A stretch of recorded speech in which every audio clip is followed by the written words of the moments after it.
One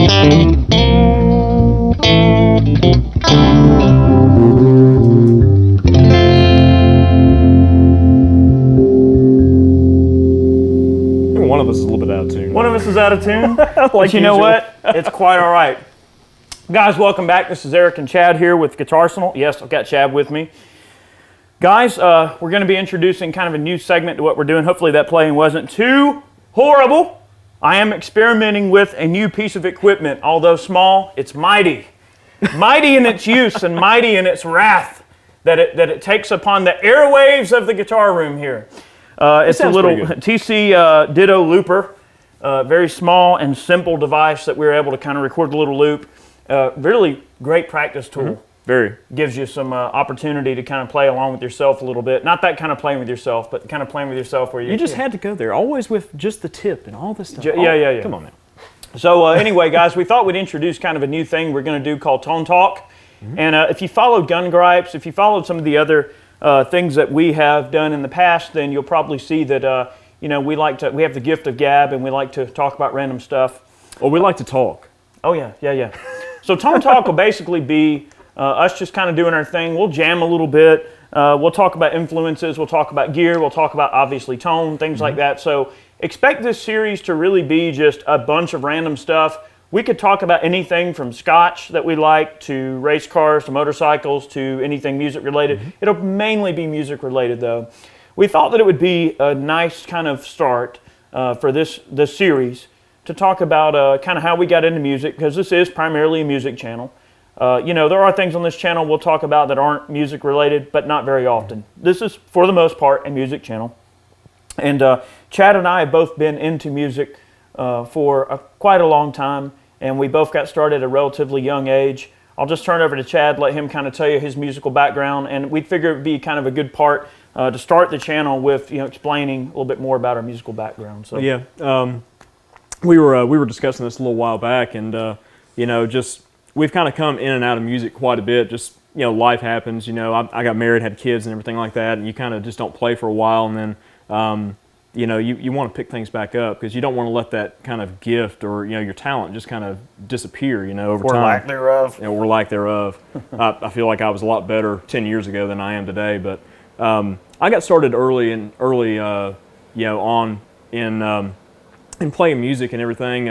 I started like in elementary school, with recorders and song flutes, stuff like that. And this was before I knew Eric. I didn't know Eric until high school, like 9th grade, I think, when he came up, and we got acquainted with each other and everything. And but I played recorder, and then I started playing trumpet in 5th grade. Went on to play in just the regular like concert and symphonic bands and everything like that in middle school. I switched to low brass, so I switched to a baritone or a euphonium, basically a small tuba, kind of in the same range as trombone, because let's just face it, the band was in need of low brass. They had about 20 trumpets and 2 trombones, so need something to fill in that low end. You got stuck playing trombone. I got stuck playing baritone because I didn't want to learn how to play a slide. I already knew valved instruments, so it was kind of a natural thing just to swap over to a slightly larger and lower key instrument. But anyways, I basically kind of grew up in band, learning how to read music and things like that. I didn't really have any musical influences in my direct family. My mother had a Sigma acoustic that she learned a few 3-chord country songs and stuff like that on back in the day, and it just wound up staying in the closet and collecting dust. In 6th grade, I got interested in guitar a little bit. There was a fella in band with us. He was a percussionist, and he was playing guitar in the back one day. I'm like, man, that's so cool. What are you doing? And he was literally playing like a little E, A to G blues riff, like a little Muddy Waters, George Thorogood kind of like, Born to Be Wild kind of riff, whatever. That. Like, how are you doing that? Oh my God. So I wound up bugging my mom and getting this guitar and learning some chords and things like that. And I was pretty much just like self-taught because no one in my family played guitar. Nobody. My late cousin, very very much older second cousin of mine, he was an excellent pianist, and he was actually the supreme musician for his local Mason Lodge. He was Order of the Amaranth, and he was the supreme musician. So quite a title. Very. He played mainly, sacred, like hymnal music and things like that for the church and stuff like that. But very, very excellent musician, singer overall. And my grandmother, she played piano as well. My dad tried to pick it up when he was young. He took piano lessons, but he just learned how to play chopsticks, and that was about it. My dad really doesn't have a musical bone in his body, but like I said, I started on guitar and kind of fiddling around with it. And it wasn't really until I met Eric that I really started kind of getting more into guitar and hanging out with a couple of friends of ours in high school. I picked up bass in 10th grade, and I consider bass kind of my main instrument because it's what I focused the most on for a long time. I played for about a year or so in my church choir. They needed a bass player. They had a little Fender like Mustang short scale bass that belonged to the choir director's like grandmother. So I wound up playing this bass through a little tiny guitar amp. I don't remember what it was. It may have been like a newer Fender Champ or something like that. And it was all distorted and crazy sounding and just awful, like god awful looking back on it. But this was actually the first bass that I ever bought, was this Yamaha here, and it's gone through some phases. But I've had this for a long while. I've been playing some form of musical instrument at least 24 years, maybe 22 to 24 years, give or take, some form or another. I'd forgotten more music theory than I know now. I do know how to read music, treble clef, bass clef, that sort of thing. I don't know. It's just one of those things, and I've always been interested in guitar and bass and all that kind of stuff, and we've played in various bands and stuff like that over the course of time. I played in a lot of different like jazz combos and whatnot in and out of school. Played in the pit for like drama productions in school and out of school, which is a lot of fun.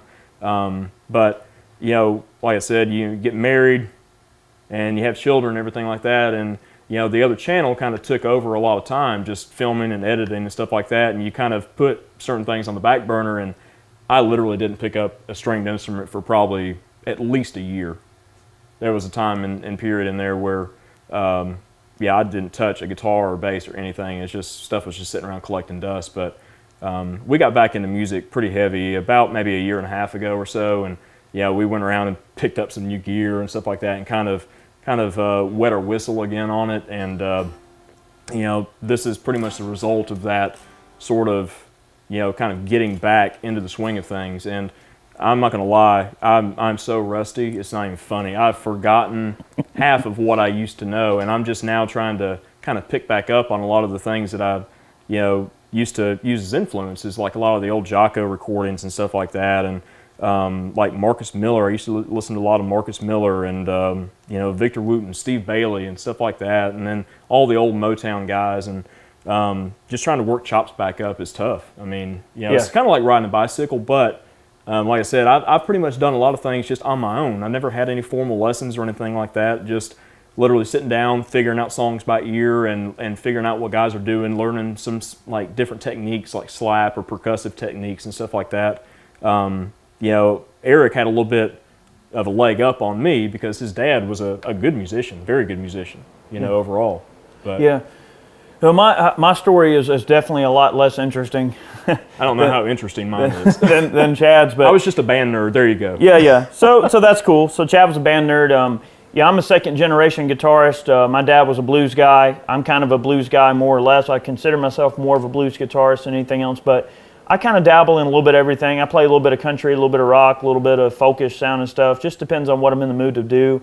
I do prefer electric guitar. My dad taught me pretty much the first things that I learned on guitar, and then I sort of took it to the next level. I invested in a lot of books and a lot of literature and did a lot of research and just tried to learn from every musician that I could. And I was lucky enough when I was a young guy to hang out with some really talented guys. I know that John Lemming probably is not watching this video. Actually, I think John has passed away. He's no longer with us, but I learned a lot of jazz stuff that I know from him. And I used to set in open mic sessions in various places, and I would play with him. And he was an old Vietnam vet, really crazy guy. He hang out at Blue Sky all the time? Yeah. When it was Blue Sky. Yeah. And he taught me a lot of jazz guitar stuff, and of course my dad taught me a lot of the blues stuff that he knows or he knew. Well, he knows now, I guess. He doesn't not know it now, but anyway, the stuff he knew, he taught me. And I played a lot by ear and just listening to records, and I really I think, you know, and the weird thing is like what got me into guitar wasn't even necessarily like the fact that my dad played.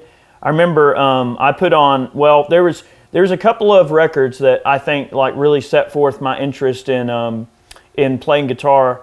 One is I listened to Jimi Hendrix, Are You Experienced? And by the time I was over that album, I was like, yeah, I'm going to play guitar. I knew I was going to play guitar when I heard Jimi Hendrix. And so Hendrix really had an effect on me, and Albert King really had an effect on me listening to his playing and just the style and the kind of just his style, like the kind of guy he was, really just drew me to the guitar as an instrument that was a little bit more than just like shred-o-matic, you know, like, and don't get me wrong, man, I follow players like Sean Lane, Paul Gilbert. Paul Gilbert to me is like, he's the man. You know what I mean? When I look at guitarists, I mean, don't get me wrong, like Steve Vai and Joe Satch, I mean, I love Satch now. He's a good dude, and Steve Vai's great too. But Paul Gilbert, man, he's just got this way of playing the guitar. So I know, like early on as a young guy in my musical interests, I was really into Hendrix. I followed Primus a good bit. You know, I listened to players like Buckethead, and of course I followed Paul Gilbert, which there's some people that say that Buckethead is Paul Gilbert, but I don't know about that. Probably not. Because there's been pictures of them like together. So, but anyway, there's like this myth floating around, like, you know, Paul Gilbert's like, I'm not Buckethead. Music myths. Music myths. But anyway, I followed those players a good bit and tried to learn, you know, some of the faster shreddy type stuff. I'm not really a shredder. I'm more of just a blues dude. And one of the early albums that got me really into like soul music and blues music was the Al Green album that had the oh gosh, I think it was the song Say What or You Say It. That whole album, that was right after, oh gosh, I'm giving away some of my memory here that I can't remember, but Otis Redding passed away. Yeah. And it was like, I think the year or two after Otis Redding passed away at a relatively early, you know, he wasn't that old when he passed away. Otis Redding passed. And then Al Green put out that album, and man, it's killer. Like, it's got good, like, singing, good blues, like, kind of bluesy guitar work in it. And that really pushed me towards it. And another player that really got me into the blues a lot was Robert Cray. I'm a big Robert Cray fan. I love that man. He's such a great player. And the thing is, you don't have to be shreddy crazy to get really good sounds out of a guitar. And I think that was one of those things that really kind of drew me to the guitar, is hearing guys like B.B. King. You know, I was lucky enough to see B.B. King play twice in concert before he passed. And that was great, just to see him, you know, kind of channeling his craft and really just see it in person. And, you know, players like Robert Cray. Obviously, you know, I am a big Eric Clapton fan. I mean, I like Eric Clapton a lot. I was named after Eric Clapton. So I come from a musical family, and I come from a family of people that have always been into music, and they exposed me to a lot of that sort of music that unfortunately has kind of gone the wayside a bit. I mean, our modern society just doesn't appreciate roots music like they used to. And yeah, I mean, that's my thing. Like if I'm riding around in the truck just listening to music, chances are I'm going to be listening to Rory Gallagher or Hendrix, or I'm going to be listening to Leadbelly, or Blind Boy Fuller, or some old school, you know, Skip James, or something like that, because I'm a big fan of the old acoustic blues music too, so picking up on like Robert Johnson and that type of stuff. I like the kind of almost country and folk side of blues as well, which is kind of fun, and you know, that stuff is really neat. And then like in the jazz world, you know, for a long time, I really got like hardcore into jazz. I'm not like an amazing jazz player or anything, you know more than I do. but I got into like Wes Montgomery and his style, and that's where I picked up a lot of the little silly octave kind of things I do from Wes Montgomery. And then also Joe Pass. Listening to Joe Pass a good bit was a big, you know, inspiration. And he's like just such a monster player that, you know, it's impossible to replicate his mastery on the instrument. And I could go on all day about my influences, but George Benson was a really, really big influence on me in terms of the kind of stuff that I like to play and what I like to listen to. And George Benson to me is like the man. Like he's awesome, you know. George Benson, and then also Brian Setzer. Oh yeah. Oh man, growing up I was a huge Stray Cats fan. Brian Setzer. I mean, I love Brian Setzer's guitar playing. I just enjoy the big band. That was one of the things that I had the most fun with, was playing in a large jazz band with a full like horn and sax section and everything. It's just man. Yeah. It's just all that stuff going on at the same time, man. It's just killer with Yeah, horns, yeah, man. especially, you know, when it lock into like a big sound, a big yeah. groove, and especially when a band really knows how to swing well and get that swing feel down. I mean, that's one thing that always like drew me to jazz, is listening to like shuffles and blues music and listening to some of the more swing style. Like you listen to Clarence Brown, Gatemouth Brown, and you listen to tunes like Song for Renee or Big Yard. And those tunes are great because they're almost jazzy, but then they've just got this blues guitar. And then, of course, Gatemouth Brown, you know, plays fiddle, and that's really cool too. To have somebody like him that plays guitar and fiddle and can really put that sort of spin on it. And it's kind of jazz country in a way, like it. I enjoy when all the different genres kind of mix. You know, I got into fiddle for a little while. I actually do have a violin at home, which I don't play very well. It sounds kind of like, what do they say about slide guitar? It sounds like you're skinning a cat, you know. Yeah. You know, skinning sometimes, two cats. Yeah, skinning two cats with a fiddle, man. It's just horrible. But some people make it sound good. Yeah, I mean, so that's really more or less where our musical backgrounds lie. I'm not quite as well of a trained musician as Chad is. I picked up a lot of stuff by ear. I don't read music, but I can read like Nashville Member System. I can read lead sheets. So if I show up somewhere and there's a song I've never played, and you know, it's one of those deals where, I don't know, I show up and it's some, you know.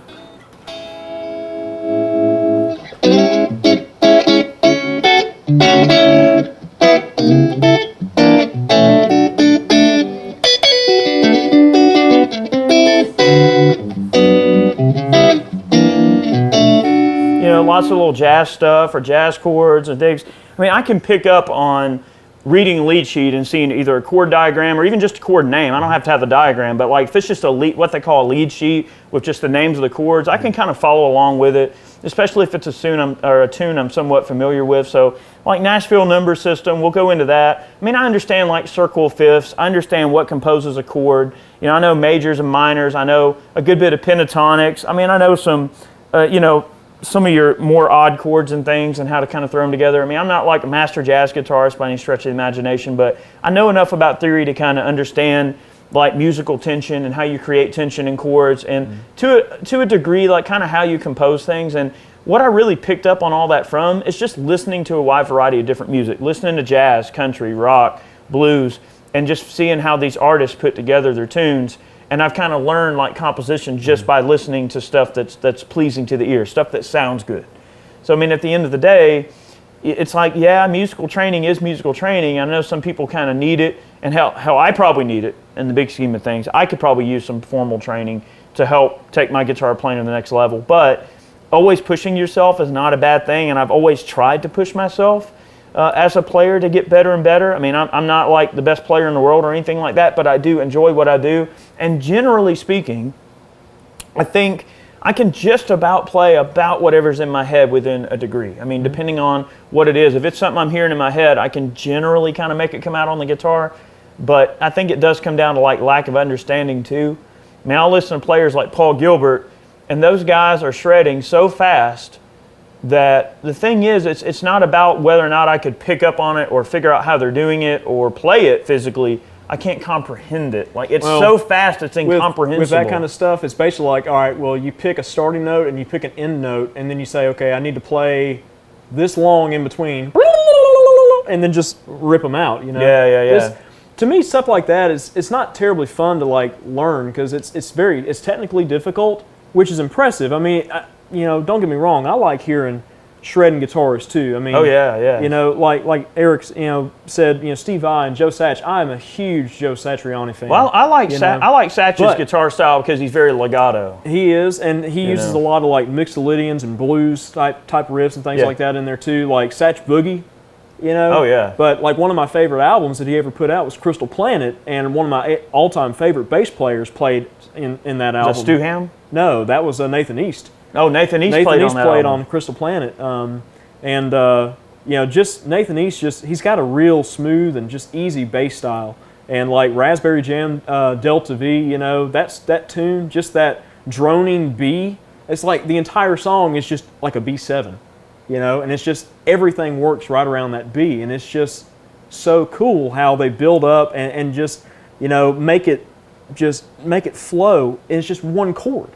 I've always been like really impressed with that, and You know, as far as like the guitar playing stuff goes, I can just about, like I said, play anything by ear as well. I don't really read music very well and transpose it to guitar, but like Eric, you know, like lead sheets and things like that, we used a lot of those in combo. We literally had like a jazz like comp book, and it had a melody and the chords for it, and then that was it, and you basically improv the rest.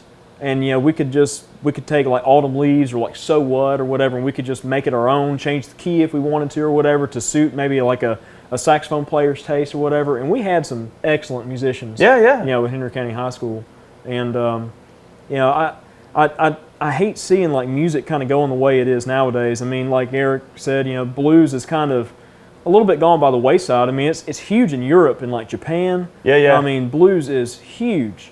And there's still a following here in the States. I mean, there's some really good blues if you musicians. find, let's say for instance, Robert Cray is playing somewhere or something like that, there's probably a pretty strong chance that Robert Cray is going to sell out any place that he has in terms of venues. So, I mean, there's still like devoted audiences of people like us that are into roots music. I say roots music because it's everything from country, you know, jazz, blues, all of that stuff comes down to being roots music. I mean, so the thing is, when you look at a lot of the old school blues players, you look at Blind Boy Fuller, you look at Skip James, you look at Lead Belly.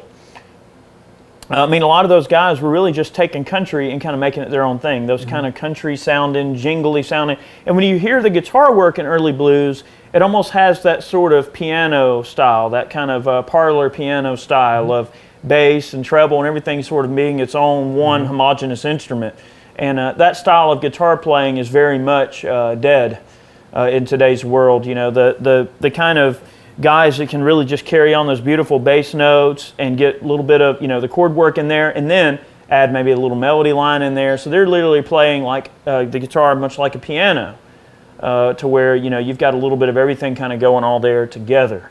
So, you know, it's tough. It's a very difficult style of playing guitar, and it's gone by the wayside. I mean, so anyway, I didn't want this video to be like this huge thing about what we feel is right and not right. Look, at the end of mixed in a few things in there, kind of mixed in some influence. We'll probably get into that more like in a future video and talk a little bit more in detail. But yeah. I mean, and the thing is, you know, music is music.